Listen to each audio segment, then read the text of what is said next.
It's fascinating that we live in an area that's geographically perfect for the maritime industry. We're surrounded by water, and people don't really think about the maritime industry as a job. If you think about it, if you look at the tags of all of your clothes, most of them are not made in America, and they didn't come on a plane, they came on a ship. But the maritime industry in Washington is a $37 billion industry. The average age of the mariner in the maritime industry is 55 years old. So in the next 10 years, we're going to have a mass retirement, and we don't have enough people to backfill all those jobs. All the maritime trades and marine manufacturing, they're struggling too. And they're really good living wage jobs with upward mobility.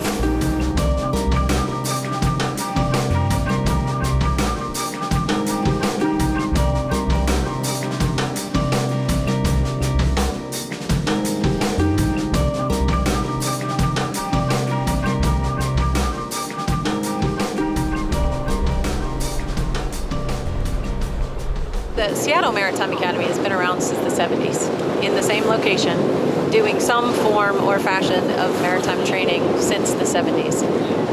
It's really important for us now because there are 6 maritime academies where you can go get a bachelor's degree, but you don't need a bachelor's degree to be successful.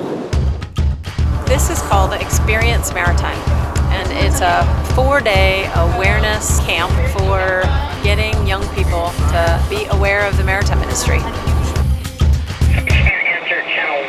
Yeah, it's fun, particularly with the young high school kids when they're trying to figure out what they might want to do. And I had a 30-year career going to sea and doing ocean research similar to what we're doing today.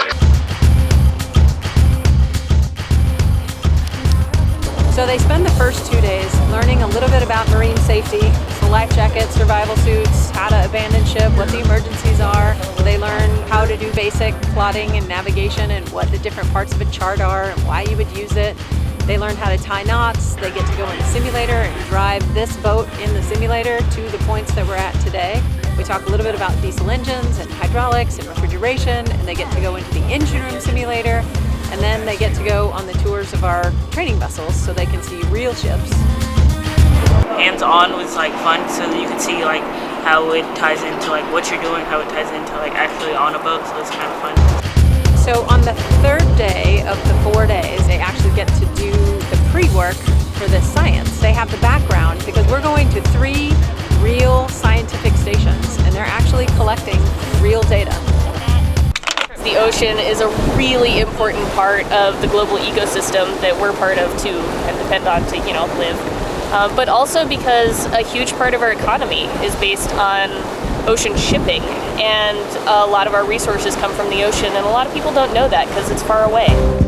On the 4th day, we do career exploration. So we hope that those first 3 days have sparked interest and a passion, or like, wow, I could actually do this. So on the 4th day, we talk about what are all the jobs in the maritime industry, not just the ones that are on boats. Actually going out in a boat, making a living out of it, and actually doing quite pretty good on it too. It's a great value. The starting wages on these jobs are high. There's employment all over the nation in both engine and deck program. You can get financial aid, you can get scholarships, you can get worker retraining funds to help you with school, and they provide a really strong support function for us. So at Seattle Maritime Academy, we get people's career jump-started. You can be really successful in the trades and doing things with 6 months of training, a year's worth of training. At Seattle Maritime Academy, ours is 3/4 of hands-on instruction and an internship, so it's approximately a year, and students start making $45,000 to $75,000 right out of school for 6 months worth of work.